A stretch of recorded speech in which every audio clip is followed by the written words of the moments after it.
미군이 잠수함에서 어뢰를 발사해 선박을 침몰시키면서 중동 전쟁의 긴장이 현격히 높아지고 있습니다. 한편 트럼프 대통령과 접촉한 쿠르드족 무장 세력이 이란으로 지상 공격을 시작했다는 보도도 나오고 있는데요.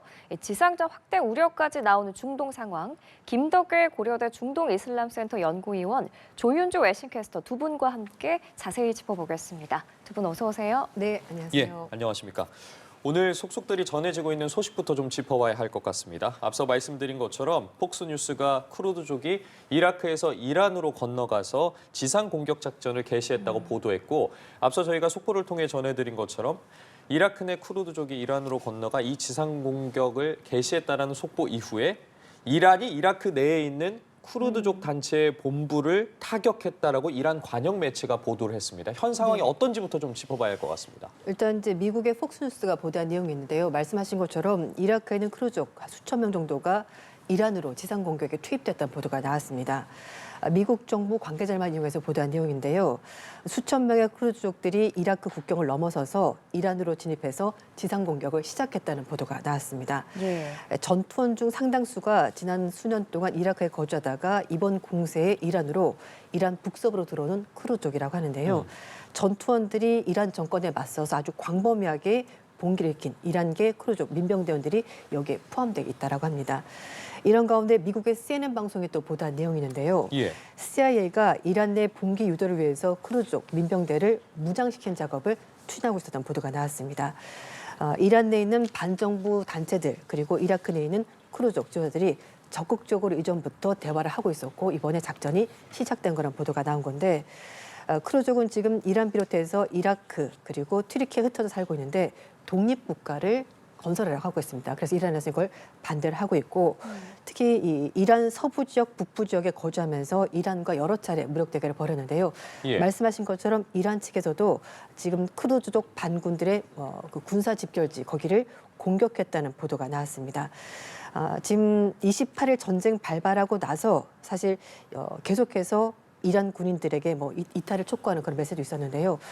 지금까지는 보도가 나온 걸 보면 어쨌든 투입이 된 것은 맞는 것으로 보이고요. 근데 이걸 미국이 공식적으로 인정하느냐 아니냐는 좀 차후 문제인 것 같습니다.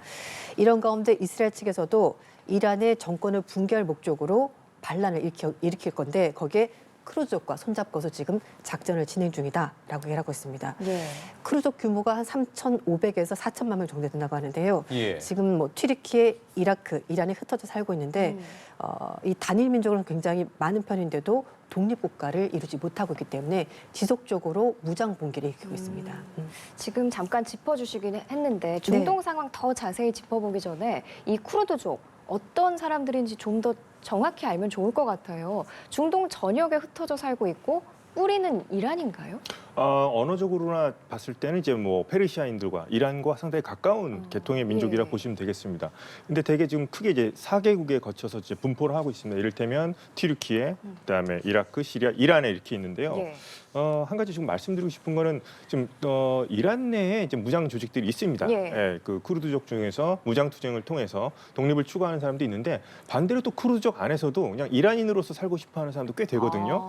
그런 점에서 제가 봤을 때 이렇게 좀 지금 뭐 지상군을 파견하기 전에 일단 쿠르드족을 동원하는 문제에 대해서는 저는 조금 우려하는 좀 느낌이 듭니다. 특히나 이라크에 있는 이제 뭐 쿠르드족을 지금 들여와서 지금 뭐 지상군 대체하는 인력으로 쓴다는 얘기도 있고 반대로 또 좀 이란에서 이라크에 있는 쿠르드족 본부를 공격했다는 얘기도 있고 해서 저는 상당히 좀 이 문제가 좀 상당히 우려되는 부분이 있습니다. 지금 이란과 지금 미국 이스라엘 전쟁이 아니라 이렇게 될 경우에는 이라크 내에서도 좀 문제가 생길 수가 있거든요. 왜냐하면 지금 어떻게 보면 이제 불안한 한 지붕 세 가족이라 볼 수 있는 게 이라크 같은 경우에는 수니파 아랍인들, 시아파 아랍인들, 그다음에 북부에 쿠르드 자치 정부가 있는 건데요. 지금 쿠르드 자치 정부 쪽에서 아마 좀 이렇게 행동을 보이는 것 같은데 이렇게 될 경우는 이라크 내에서도 어떤 문제가 발생할 수 있지 않을까. 이렇게 이라크까지도 지금 이란 문제 때문에 좀 휩쓸려 들어가지 않을까 이런 좀 우려가 되기도 하고 더 큰 문제는 이렇게 쿠르드족의 어떤 무장 세력이라든가 이런 행동이 감지되기 시작하면 가장 민감하게 생각하는 나라가 바로 튀르키예라는 나라입니다. 전 국민의 한 15, 많이 잡으면 뭐 20%까지도 보기도 하는데요. 튀르키예는 쿠르드족의 어떤 뭐 자치라든가 독립국가 당연히 반대입니다. 현재까지도. 그렇기 때문에 제가 우려하는 것 같은 이란 지금 이렇게 사태가 이렇게 지금 복잡하게 흘러가고 있는데 튀르키예까지도 뭐 이란에 지금 개입할 명분이 생기지 않을까. 예를 들어서 뭐 쿠르드족이 만약에 어느 정도 성과를 올린 거라 싶으면 튀르키예도 오히려 가만히 있지 않을 겁니다. 자신의 어떤 쿠르드족의 어떤 동요가 있을 가능성이 있기 때문에 그래서 저는 뭐 트럼프 대통령이 나름대로 뭐 생각을 깊이 했겠죠. 이스라엘과 공조하면서 했겠지만 현재 이 방향을 봤을 때 지금까지 나온 내용 뉴스를 봤을 때는 저는 아마 이 중동 질서에 대해서 상당히 우려가 되고 있습니다. 그 부분이에요. 지금 백악관에서 트럼프 대통령이 쿠르드족 지도부와 접촉한 사실은 인정을 했지만 군사적인 지원설에 대해서는 부인을 했습니다. 트럼프 대통령이 이와 관련해서 뭐 여러 가지 생각을 하고 있겠다, 그 의중이 있겠다라고 말씀해 주셨는데 지상군을 투입하기에는 조금 정치적 리스크가 있었다. 그렇기 때문에 쿠르드족 지도부와 접촉을 했다. 이렇게 해석도 가능하지 않겠습니까? 그럴 수 있을 것 같습니다. 먼저 지금 뭐 압도적으로 미국이 지금 해군과 공군력을 뭐 이스라엘과 공조를 하면서 지금 이란을 좀 어떻게 보면 이제 초토화 작전에 들어갔다고 볼 수 있겠는데요. 그래도 결국에는 어떤 뭐 승리를 한다거나 뭐 이란 측의 항복을 받아내기 위해서는 이제 지상군 투입이 불가피할 수밖에 없는데요.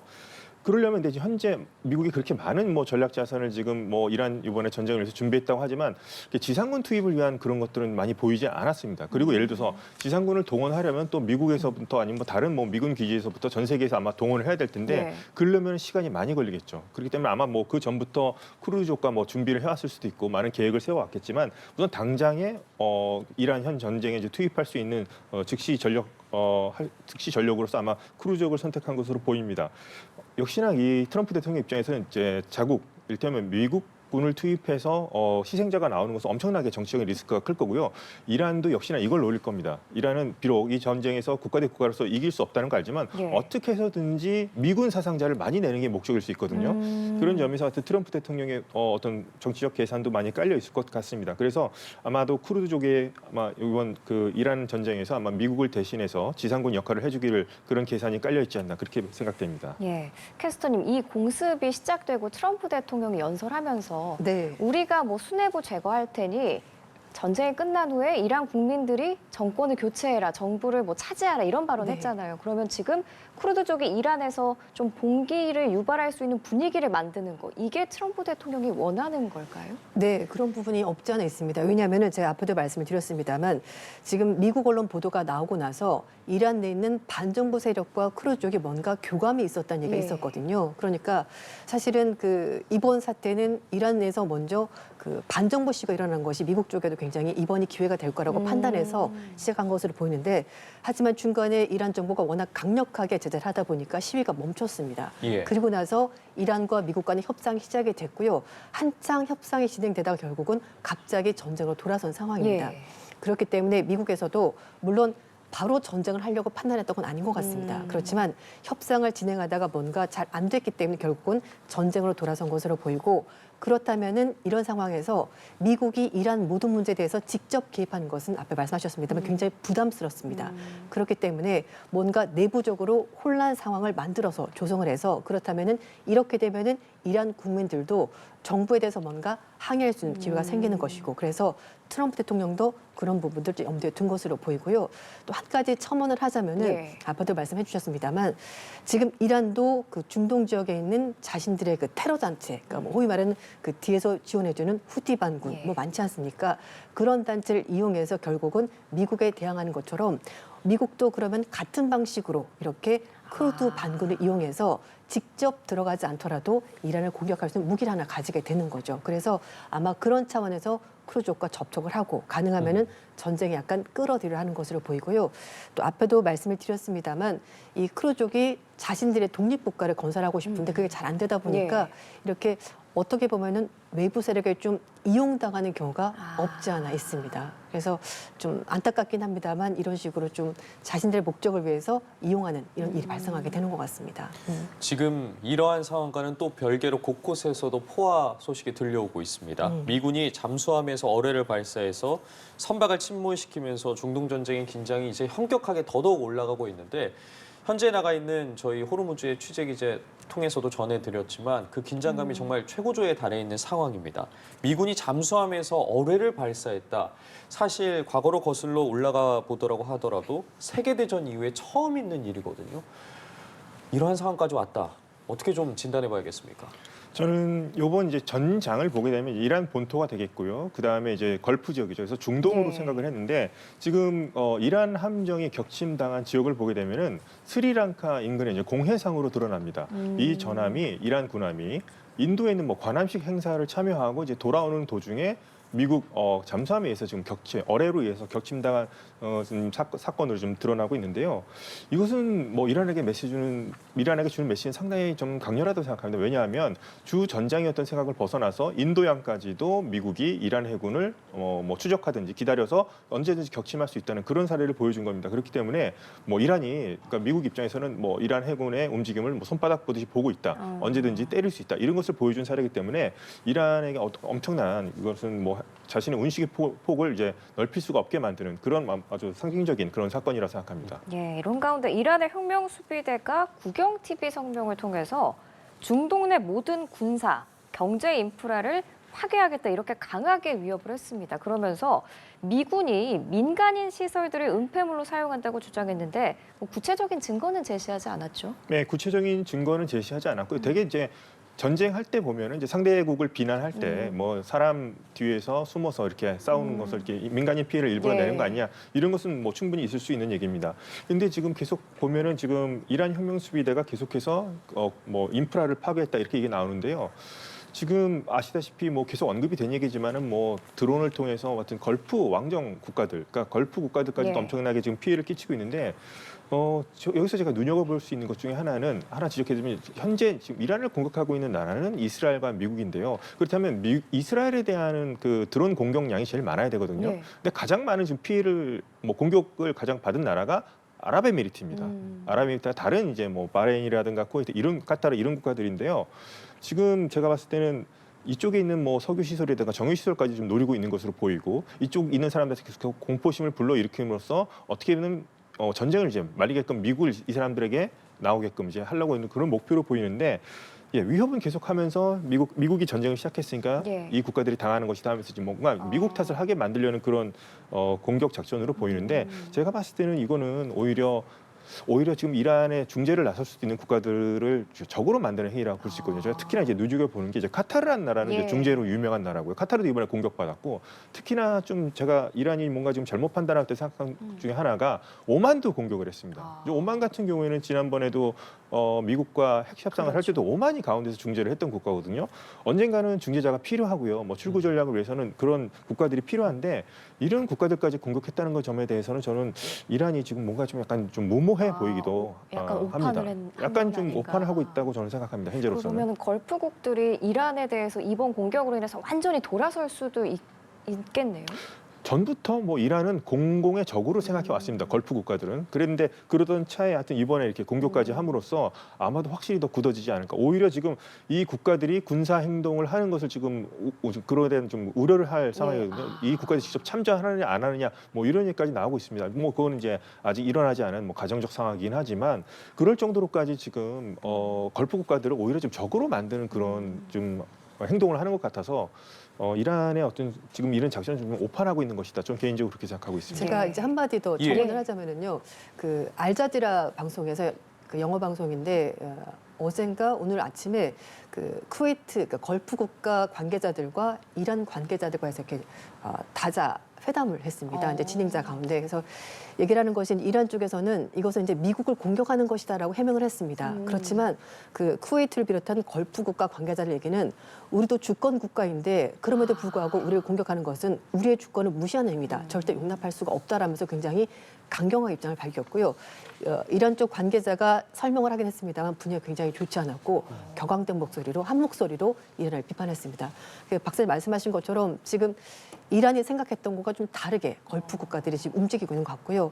또 뭐 이란 측에서는 말하는 것이 그 걸프 국가 내에 있는 미군의 뭐 군사 관련 기지를 공격한 거다 말했습니다만 예. 그것뿐만 아니라 민간 시설도 공격을 받았거든요. 그렇기 때문에 이 나라 국민들도 이란에 대해서 반감이 굉장히 커지고 있습니다. 그래서 뭉쳐서 다시 우리도 이제 군사적으로 뭔가 대응해야 되는 것 아니냐는 얘기까지 나오고 있는 상황이고요. 말씀하신 것처럼 주변국에 관련한 이해를 바라는 네. 어쨌든 이야기를 하기도 했지만 겉으로는 미국을 향해서도 그렇고 굉장히 위협적인 발언을 쏟아내고 있는 이란이고 이에 네. 맞서서 트럼프 대통령 역시도 계속해서 수위를 올리고 있는데 그런 가운데 이란 정보 당국이 제3국을 통해서 이제 전쟁이 발발한 다음 날에 미국의 정보기관 CIA와 물밑 협상을 시도했다라는 보도도 나왔습니다. 네. 물론 이렇게 전쟁이 발발했을 때 겉으로는 위협적인 발언을 쏟아내지만 그 물밑에서는 계속해서 접촉하는 모습들은 기정사실이지 않겠습니까? 네, 현재 맞습니다. 상황은 어떻다고 봐야겠습니까? 일단 뭐 완전히 대화의 창을 닫은 건 아닌 것으로 보입니다. 왜냐하면 이렇게 언론 보도에서 나올 정도면 뭔가 움직임이 있다고 봐야 될 것 같거든요. 미국의 뉴욕타임스가 이제 익명의 중동 서방 관리의 말을 다 인용해서 이제 이란 쪽에서 먼저 CIA 통해서 접촉을 해왔다는 보도가 나왔습니다. 사실 이 미국도 그렇고 이란도 그렇고 장기전을 원하진 않을 겁니다. 그러나 일단 전쟁을 시작했기 때문에 질 수는 없습니다. 그래서 서로 강하게 장기전도 가능하다라고 말을 하는 건데 하지만 모두가 생각하는 것이 이걸 어떻게 끝낼 것인가, 예. 어떻게 빠져나올 것인가 거기에 대한 고민이 있는 것으로 보이고요. 그래서 일단 이란 쪽에서 먼저 대화 제의를 한 것으로 보이는데 그럼에도 불구하고 백악관, 이란, CIA 모두가 함구하고 있습니다. 아무런 대답하지 않고 있기 때문에 지금 확인할 수는 없긴 합니다만 뭐 소셜 미디어 통해서 미국과 비공식 협상설이 계속 있었다고 보도가 있었거든요. 그렇기 때문에 이건 어느 정도 얘기가 있는 것으로 보이고 그런데 지금 하메네이가 사망하고 나서 과연 그러면 누구와 협상을 해야 되는 건가라도 문제가 될 것 같습니다. 물론 하메네이가 직접 협상하는 건 아니긴 합니다만 협상을 할 때 하메네이 최종적인 확인이 필요한 상황인데 그 사람이 없어진 상황이고요. 그리고 지금 알려진 바로는 라리자니, 그러니까 최고 국가안보위 사무총장이 오만의 중재를 통해서 미국과 협상을 시도하고 있다고 월스트리트저널이 보도한 바 있습니다. 네. 하지만 라리자니 사무총장은 SNS를 통해서 협상하지 않을 거라면서 강력히 입장을 부인했고요. 특히 뭐 그 이란 쪽 관계자들은 다들 똑같이 하는 말이 미국과 접촉하지 않았다, 협상하지 않겠다라고 밝혔습니다. 네.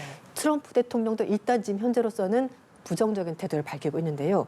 너무 늦었다란 말하면서 일단 미국 쪽에서 방공망, 공군, 해군을 다 장악했기 때문에 미국이 유리하다. 그러니까 지금은 대화할 필요가 없다라면서 거듭 부인하고 있는데요. 하지만 뉴욕타임스는 지금 얘기를 하는 것이 지금 굉장히 혼란스럽고 어쨌든 물밑 접촉을 하는 걸로 봐서 트럼프 대통령 생각은 이란에 어떤 정부가 들어서에 따라서 대화를 할지 말지를 고민하는 것 같다라고 보도를 하고 있습니다. 그럼 한 가지 궁금한 게 네. 미국이 이스라엘이랑 같이 이란을 공격했잖아요. 그렇죠. 근데 만약에 이란이 좀 물밑 협상으로 미국에 어떤 제안을 한 거면 이 부분을 미국이 이스라엘이랑 좀 공유를 해야 되는 건가요?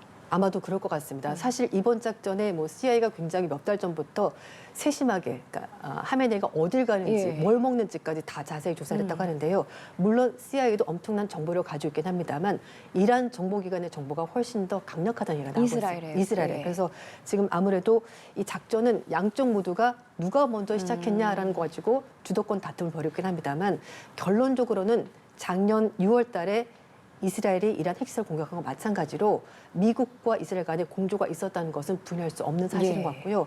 아마 만약에 미국이 이란에 대해서 협상을 하고 싶어 한다면은 이스라엘 측과 다시 한 번 더 얘기를 해야 될 것이고 조율하는 과정이 있지 않을까 싶습니다. 지금 미국 입장에서도 전쟁이 장기화되는 게 상당히 부담스러운 일일 텐데 단순히 그 비용과 수치만 놓고 보더라도 그렇습니다. 벌써 작전 초기 비용만 약 7조에 달한다는 추정이 나왔고 최대 손실이 300조에 이를 수 있다는 분석이 나오고 있습니다. 어마어마한 규모기 하거든요. 예, 그렇기 때문에 트럼프 대통령 아마도 이 전쟁을 이제 빨리 끝내야 하는 그런 과제가 있는 겁니다. 그런데 이제 트럼프 대통령이 이제 발언은 다르죠. 우리는 영구적으로 계속해서 전쟁을 할 수 있고 뭐 충분한 어떤 뭐 탄약도 가지고 있고 이렇게 얘기를 하지만 트럼프 대통령은 이 비용을 생각해서라도 반드시 이 전쟁을 단기간에 끝내야 될 겁니다. 그러니까 4주 얘기를 많이 했었으니까 아마 4주 이내로 뭐 2, 3주 안에 빨리 끝낼 수 있는 그런 방법을 강구할 것으로 보이고요. 비용이 이렇게 또 이렇게 나갔기 때문에 결국에는 또 이란에서 성과를 얻어서 이런 비용을 어떻게 어떤 자신의 정치적으로든가 경제로든가 어떤 미국의 승리로서 이렇게 만들어야 되는 그런 급박한 과제가 있을 것 같습니다. 그래서 4주 정도로 본다고 했지만 하여튼 트럼프 대통령은 그 안에서라도 더 빨리 전쟁을 끝내고 싶어 할 것 같고요. 그 계속 그 해서 뭐 헥세스 뭐 국방장관 이런 사람들도 얘기하는 것도 뭐 빨리 끝날 수 있을 거다 이런 얘기를 하는 거 봐서는 트럼프 대통령의 어떤 개인적인 의사 같은 것도 그런 발언들에 많이 반영되어 있는 것이 아닌가 그렇게 추측해 볼 수 있겠습니다. 그럼 이 전쟁이 정말로 길어질지 아니면 빨리 끝날지는 그 4주가 딱 분수령으로 봐야 되는 건가요? 4주까지 봐야 되는데 뭐 빨리 보시는 분들은 어떤 뭐 2, 3주까지도 미국이 이런 페이스로다가 계속해서 이란을 몰아붙일 경우 이란이 만약에 버티지 못할 거라면 뭐 이렇게 빨리 끝난다고 보시는 분도 있는데 예. 저는 하여튼 뭐 트럼프 대통령의 발언을 기초해 봤을 때는 우선 4주를 한번 고비로 봐야 될 것 같습니다. 해외와 외신의 반응은 좀 어떻습니까? 이 기간에 대해서. 사실 뭐 여러 가지 얘기가 나오고 있긴 합니다만 지금 현재로서는 빨리 끝나기 좀 힘들지 않겠나라는 분석이 많습니다. 사실 오늘 그 현지 시각 4일 날 미국 상원에서 이 트럼프 대통령의 전쟁을 중단해야 된다는 결연이 올라갔었거든요. 예. 근데 그게 이제 부결이 됐습니다. 예.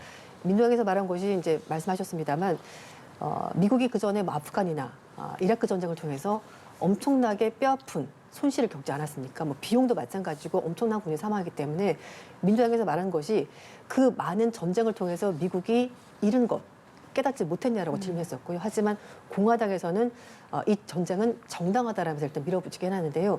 솔직히 뭐 개인적인 생각이긴 합니다만 만약에 상원에서 그 결의에 통과가 됐다면은 어쩌면 트럼프 대통령에게 전쟁을 장기적으로 끌고 가지 않을 어떤 명분이 되지도 않았을까 싶긴 한데 그게 부결되면서 어쨌든 지금 현재로서는 양측 모두가 강력한 입장이라서 좀 장기간 갈 가능성이 높지 않나라고 얘기했었고요. 사실 이번 전쟁이 시작되기 전에 외신들은 트럼프 대통령, 그러니까 미국 정부가 걸프 지역에 엄청나게 많은 미국 자산들을 투입을 했었거든요. 예. 이제 그 규모를 두고 협박용이라고 하기에는 좀 자산 규모가 크다. 그렇지만 전쟁을 오래 하기에는 좀 적다 이렇게 표현했거든요. 그래서 하더라도 일주일 정도 하지 않겠냐라는 분석이 있었고 그래서 외신에서도 사실 전쟁 가능성이 뭐 반반이다, 50대 50이다라고 얘기했었는데 지금 현재로서는 전쟁이 시작이 됐기 때문에 뭐 기간을 예측하기 좀 힘들긴 합니다만 단기간에 끝나기는 좀 어렵지 않겠나라는 얘기가 나오고 있습니다. 말씀 아까도 다 두 분 다 해주셨지만 걸프국들의 불만도 상당히 높아지고 있는 상황이고 네. 그렇기 때문에 걸프 지역 국가들이 방공미사일 확보에 비상이 걸렸다라는 보도가 나왔는데 미국이 패트리엇 등의 요격미사일 추가 공급을 약속을 했는데 실제로 인도가 이루어지지 않았다라는 얘기도 나오고 있네요. 네, 그렇습니다. 이제 이건 파이셜 타임스가 보도한 내용인데요. 걸프 지역 국가들이 지금 미사일 공격을 받고 있다 보니까 방공 미사일 시스템이 필요한 상황인데 최근에 페이트리엇 등 요격 미사일 추가 공급을 미국 쪽에서 약속을 했습니다. 그런데 이게 실제 무기 인도가 아직 이루어지지 않았다는 보도가 나오고 있는데요.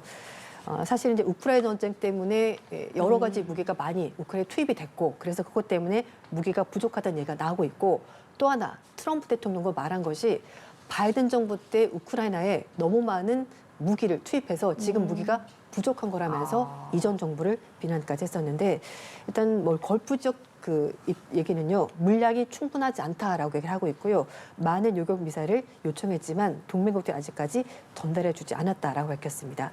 일단 이스라엘 측에서는 지난 2일날 미군이 지원한 첫 번째 군수품이 항공편으로 도착했다고 밝혔는데 아직까지는 충분하지 않은 상황이고요. 뭐 보도를 통해서 많이 아시겠습니다만 이게 지금 전략적으로 봤었을 때 그 이란 쪽에서 쏘아 올리는 그 간단한 미사일 하나 요격하려고 엄청나게 비싼 이 페이트리엇 미사일 써야 되는 상황이기 때문에 이게 수지 타산이 안 맞는 겁니다. 그래서 이제 미국에서도 이걸 무한정 줄 수는 없는 상황이고 그렇다 보니까 걸프 국가들이 아까도 말씀드렸습니다만 안 그래도 이란 때문에 굉장히 지금 화가 나 있는 상황. 그러니까 외신에서도 앵그리라는 표현을 썼습니다. 화가 있는 상황인데 이렇게 지금 방어 체제까지 문제가 있다 보니까 더 격앙된 그런 상황입니다. 이란의 미사일을 요격함에 있어서 엄청난 비용이 든다라는 부분을 그렇죠. 짚어주셨는데 어쨌든 전쟁이 지금 시간이 지나고 있고 이란 측에서 발사하는 미사일의 수가 현저히 좀 줄어들고 있다라는 네. 보도도 나오고 있습니다. 그 네, 부분은 그렇습니다. 어떻게 바라봐야겠습니까?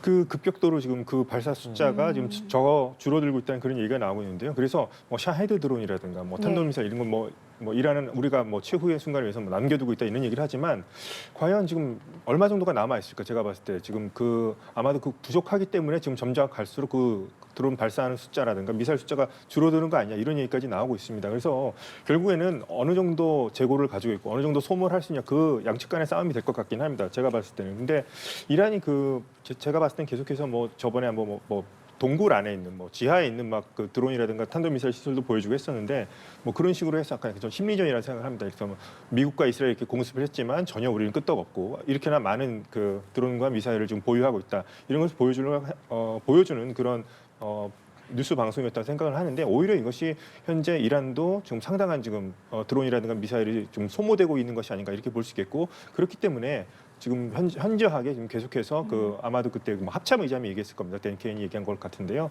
계속해서 소모가 되고 있고 이제 누가 더 빠르게 소모되느냐, 누가 더 오래 버티느냐 이런 싸움으로 들어갈 것 같긴 합니다.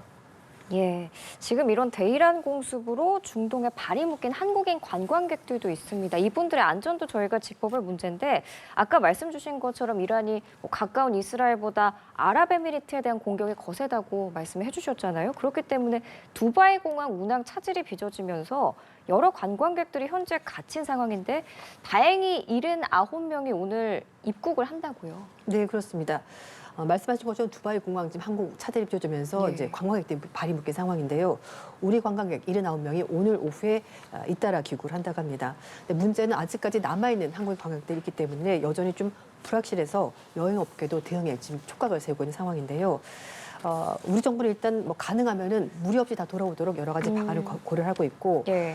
두바이에 지금 하나투어 고객이 150명, 모두투어 고객 190명, 이제 다른 여행사 고객표에서 300명 정도가 아직까지 남아 있고 79명 정도는 이제 빠르면 오늘 오후, 늦으면 오늘 저녁쯤에 귀국할 것으로 보이는데 일단은 두바이를 빠져나와서 대만 타이페이 경유해서 오후에 입국을 한다고 합니다. 지금 아직까지 남아있는 사람이 더 많습니다. 돌아올 사람보다. 그래서 예. 좀 문제가 되는 것이고 그나마 다행인 것은 이란과 이스라엘에 있던 한국인 동포들이 140명 정도가 투르크메니스탄 통해서 이집트로 무사히 대피했는데 여기는 육로를 통해서 이동을 했습니다. 그래서 상당히 많은 시간이 걸렸고 중간에 우여곡절이 있었다고 하는데요. 일단 다행히 이집트에 잘 도착을 했다라고 합니다. 예. 현재 지금 항공편 확보가 여의치 않을 경우 말씀하신 것처럼 육로 이동 등도 고려를 하고 있는 상황인데 네. 안전한 귀국에 있어서 이재명 대통령도 그렇고 네, 정부 맞습니다. 측에서도 그렇고 계속해서 주시하고 있고 필요할 경우에 여러 가지 방법을 투입하겠다는 입장을 내비치고 있습니다. 네, 일단 여행사들은 두바이에 있는 관광객들은 대만, 동남아시아를 먼저 이동시킨 다음에 그 다음에 이제 한국으로 모셔오는 방법을 고려를 하고 있고요. 근데 문제는 지금 상당히 변수가 많기 때문에 어떤 경로를 선택한다고 확실히 말해줄 수가 없다라는 것이 여행업계 관계자들 얘기고요. 그래서 일단 가능한 최선을 다해서 노력을 하고 있고. 정부 차원에서도 많은 노력을 하고 있습니다. 오늘 오전에 청와대에서 임시 국무회의를 이재명 대통령 주재를 하면서 군용기, 전세기 그리고 육로 모든 가능한 교통수단 동원해서 교민들을 데려와라라고 얘기하고 있는데요. 외교부와 국방부도 관계부처가 현재 필요한 전세기, 군용기를 적시에 투입할 수 있도록 대비를 하고 있다고 밝혔습니다. 예. 조현 외교부 장관도 입장을 밝혔는데요. 주 아랍에미리트 대사관, 주 두바이 대사관, 그래서 이제 외국 영사관들과 함께 전세기, 군수송기도 투입하는 방안을 진행을 하고 있고 국방부도 브리핑을 가졌습니다. 예. 요청이 만약에 있다면 즉각적으로 투입할 수 있도록 다 준비가 돼 있는 상태다라고 밝혔는데 지금 현재 중동 지역의 10개 국가의 우리 국민 17,000여 명이 남아 있고요. 이 가운데 단기 체류자가 3,300명 정도 아직 남아있다고 합니다. 이런 가운데 트럼프 대통령이 이란을 향해서 또 한 번 강력한 경고를 하고 나섰습니다. 어제 이란이 차기 지도자로 하메네이의 차남인 무즈타바를 선출했다는 보도가 나온 바 있고 저희도 어제 그 부분을 다뤘었는데 그 이후에 이란 지도자가 되고자 하는 모든 이는 결국 죽는다 이런 발언을 했더라고요. 이거 뭐 추가 참수 작전 펼치겠다 이런 뜻인가요? 예, 그렇게 비춰지고요. 하메네이 아들 모즈타바 같은 경우에는 그 전부터 이제 제재 대상에 올랐던 인물이기도 하고 뭐 공교롭게 이번에 그 하메네이와 그 군 고위 관료들 그다음에 외교 안보 라인이 이제 폭사했을 때 다행히도 그 모즈타바 입장에서 다행이었죠. 하여튼 그 위치에 없었기 때문에 살아남았는데요. 트럼프 대통령이 봤을 때는 모즈타바가 마음에 들지 않는 게 분명해 보입니다. 그러니까 트럼프 대통령이 얼마 전에 얘기했을 때 이 체제 안에서 이 신정 체제 안에서 자신이 받았던 사람이 한 3명 정도 있었는데 네. 그 사람이 또 다 폭사로 죽었다고 얘기를 했었으니까요. 그런데 지금 모즈타바가 됐는데 모즈타바는 그 전부터 강경파로 이름이 높았던 사람이고요. 현재 뭐 자기 아버지가 죽은 상태고 그리고 어떻게 보면 이제 혁명 수비대라고 하는 쪽에 어떤 지지를 많이 받아서 현재 이렇게 지금 최고 지도자 자리로 선출된 것으로 지금까지는 이제 평가가 되고 있습니다. 그래서 모스타바 같은 경우에는 지금 더 강경하게 나올 가능성이 높고 아마도 트럼프 대통령과는 상당히 맞지 않을 경우 예. 트럼프 대통령은 어떻게 보면 베네수엘라의 마두로 제거 작전을 한 다음에 로드리게스 부통령을 대통령으로 앉힌 예. 것처럼 어떻게 보면 자신의 뜻을 따라줄 수 있는 자신의 협상안을 받을 수 있는 그런 지도자가 체제 안에서 일단은 나오기를 바란 것 같은데 현재 모주타바라면은 트럼프 대통령이 생각한 것과 다른 사람이고 충분히 추가 참수 작전이 일어날 수도 있어 보이긴 합니다. 그리고 이제 한 가지 말씀드리고 싶은 건 아직까지도 이제 선출됐다만 얘기만 나오고 예. 공식적으로 이란 정부가 발표를 하고 있지 맞습니다. 않거든요. 그러니까 아마도 또 공개가 될 경우에는 또 어떻게 뭐 그 아버지 하메네이처럼 어떤 죽음을 맞을까 봐 두려워할 수도 있는 걸 수도 있고요. 한 가지 제가 생각하는 거는 지금 이 전문가 회의에서 뽑을 경우에는 정말로 이제 뭐 종교적인 지식이라든가 평판 그리고 어느 정도 뭐 정치적인 능력도 검증이 되어야 되지만 발표를 못하는 이유 중에 하나가 그렇게 한번 생각해 볼 수 있을 것 같습니다. 그러니까 혁명수비대가 어떻게 보면 이 사람을 지지해서 이렇게 될 수도 있지만 그 안에서도 어떤 정치적 긴장 같은 게 있지도 않을까. 내부 파벌 문제라든가 어떤 뭐 정치적인 경쟁 뭐 그런 것들이 막전 막후에서 벌어지고 있는 것이 아닌가. 그렇게라도도 한번 추측해 볼 수 있을 것 같아요. 그 이란 안에서도 그 내부 지도자 체제 안에서도 뭐 모주타바를 싫어하는 사람들이 있을 수 있기 때문에요. 그래서 앞으로 이제 트럼프 대통령이 만약 모주타바가 됐든 어떤 차기 지도자가 누가 됐든 간에 예. 자신과 결이 맞지 않는다고 생각하는 사람께는 충분히 저는 참수작전 실행 가능하다고 생각합니다. 근데 궁금한 게요. 미국과 이스라엘의 정보력 이번에도 많은 이들이 놀래켰잖아요. 네. 그럼 이들이 뭐 공식적으로 발표하지 않는다고 해서 미국과 이스라엘이 모를까 이런 생각도 들거든요. 제가 봤을 때는 뭐 사람들이 뭐 그 우리가 소위 생각하는 휴대폰 같은 거를 켜더라도 위치까지 다 추적을 할 수 있고요. 예. 뭐 해킹 같은 걸 다 한다면서 이제 어디에서 장소가 모이는 것 같은 것까지 전부 다 뭐 도청이라든가 뭐 감시가 가능하다 생각하기 때문에 예. 제가 봤을 때는 뭐 충분히 이스라엘과 미국의 정보력이라면은 이번에 하메네이를 이렇게 폭사시켰던 것처럼 뭐 모주타바가 됐든 뭐 다른 어떤 지도자가 됐든 간에 충분히 뭐 참수를 감행할 그런 전 능력은 된다고 생각합니다. 그렇다면 이를 바라보는 이란 국민들의 시선도 궁금합니다. 앞서 언급해 주셨는데 이 모주타바 같은 경우에는 과거 반정부 시위 때마다 유혈 진압을 주도했던 인물 중에 하나인데 네. 발표가 될 경우에 이란 내부에서의 반발이랄까요? 분위기는 좀 어떻게 예상해 볼 수 있을까요? 근데 뭐 이게 지금 보도를 나오는 걸 보면 하메네이 사망하고 나서 이란 국민들이 굉장히 슬퍼하는 영상들이 계속 나오고 예. 있거든요. 그렇기 때문에 지금 현재로서는 반정부 시위대가 움직이거나 뭔가 목소리를 내기는 좀 어렵지 않을까라는 생각이 들기도 합니다. 그래서 지금 현재 상황은 뭐 어쨌든 첫 번째 상황은 이란이 공격을 받은 것은 사실이거든요. 예. 그렇기 때문에 물론 반정부 시위대가 뭐 앞에 말씀드린 크루즈족과 뭔가 교류를 하든 해가지고 분위기를 만들려고 하더라도 일단 첫 번째는 이란 영토가 미국과 이스라엘로부터 공격을 받았기 때문에 그것만으로도 어쩌면 이란 국민들이 좀 상처를 입었고 자존심에 약간 스크래치가 난 상황이기 때문에 지금 후계자가 나오는 상황에서 바로 뭔가 움직이기 좀 힘들 것 같고요. 아마 그 분위기도 좀 시간이 지나면서 정리가 될 것으로 보입니다. 그래서 또 한편에서 얘기를 하는 것이 이란도 지금 현재로서는 뭐 앞에도 말씀하셨습니다만 이제 무기가 얼마나 있냐, 뭐 미사일이 얼마나 있냐 이거는 우리가 알 수가 없는 상황이고 미국도 그렇고 서방도 뭐 정보를 가지고 있는지 모르겠습니다만 어쨌든 외신 보도들은 정확히 이란이 얼마만큼의 무기를 갖고 있는지는 모른다. 그렇기 때문에 이 전쟁이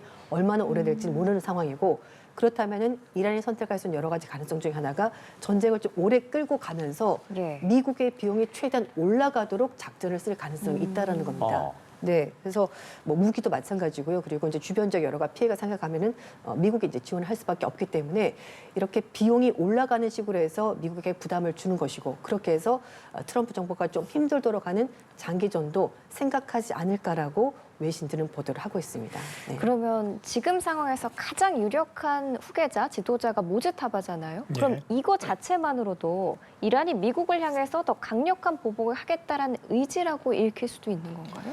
그렇죠. 그런 것을 뭐 감안해서 봤을 텐데 저는 혁명수비대와 이제 모주타바가 상당히 가까운 관계입니다. 그리고 혁명수비대는 예. 상당히 이제 강경한 쪽으로 나와 있는데 그렇게 해서 미국에 주는 사인은 분명히 유화책이 아니라 지금 어떻게 복수심에 불타는 자기 아버지가 죽었으니까 복수심에 불타는 더 강경책으로 나갈 수 있다 이렇게 볼 수도 있을 것 같긴 합니다. 근데 반대로 생각을 해보면 모스타바라는 사람이 혁명수비대에 의해서 어떻게 보면 옹립이 된 사람으로도 볼 수 있거든요. 혁명수비가 밀었던 후보일 수도 있습니다. 이럴 경우에 혁명수비대가 우리가 생각할 때는 절대적으로 충성을 할 것이고 예. 뭐 끝까지 뭐 체제와 운명을 함께 할 것이라 그런 시나리오도 가능한데요.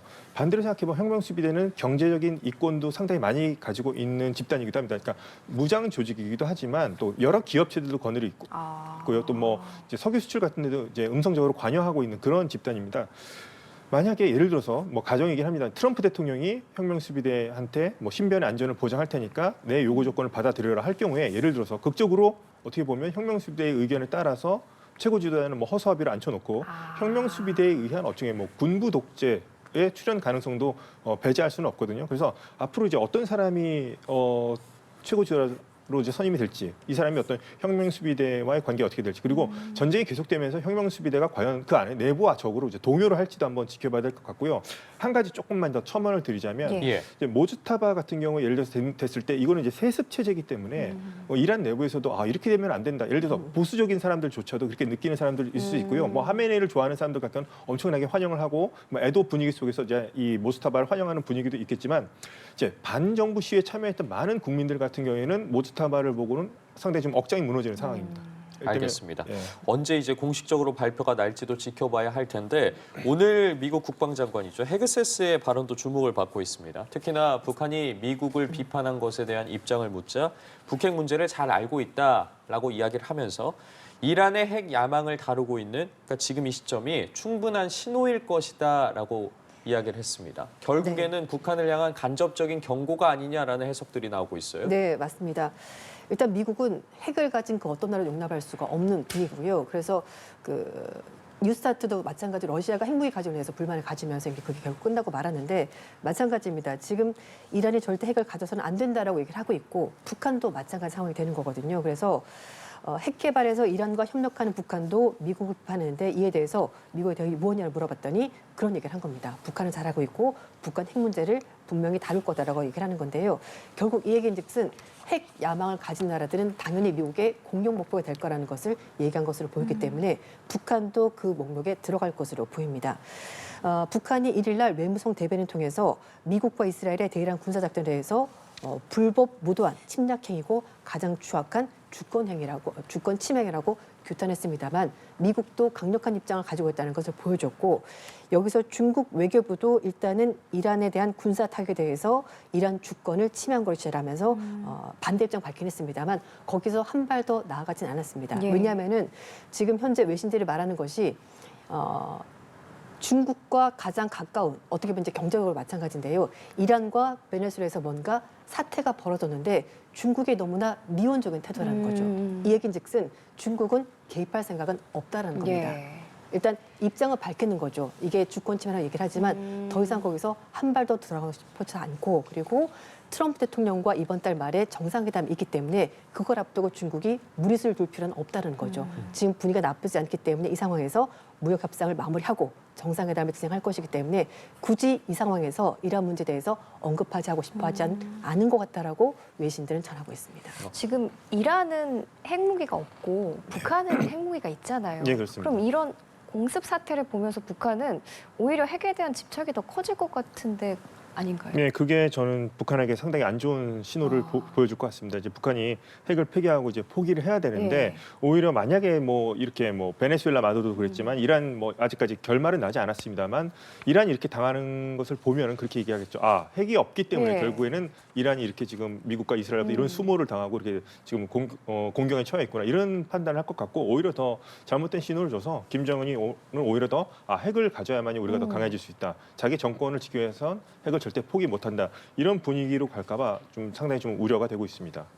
트럼프 대통령도 이런 이야기를 했습니다. 그 발언을 빌리자면 미친 사람이 핵무기를 가지게 되면 나쁜 일이 일어난다라고 이야기를 했는데 김정은 위원장도 분명히 이 소식 접했을 텐데 앞으로의 그렇다면 김정은 위원장 어떻게 반응할 거라고 보세요? 연일 지금 공개 행보 벌이고 있지 않겠습니까? 공개 행보를 벌이면서도 아마도 뭐 미국과 대화 같은 것을 이제 거부하기는 힘들어 보이고요. 양측 간에 좀 의견을 조율하는 그런 게 있을 것 같습니다. 앞으로도 협상이 가능성이 아직 뭐 일어나지 않은 가정적 상황이긴 하지만은 김정은 입장에서는 아무래도 뭐 미국과 협상을 한번 응하지 않을까 적어도 그런 생각이 들기는 합니다. 예, 알겠습니다. 오늘 말씀 여기까지 듣겠습니다. 지금까지 중동 상황 김덕일 고려대 중동이슬람센터 연구위원 그리고 조윤주 외신캐스터와 함께 짚어봤습니다. 말씀 잘 들었습니다. 고맙습니다. 감사합니다.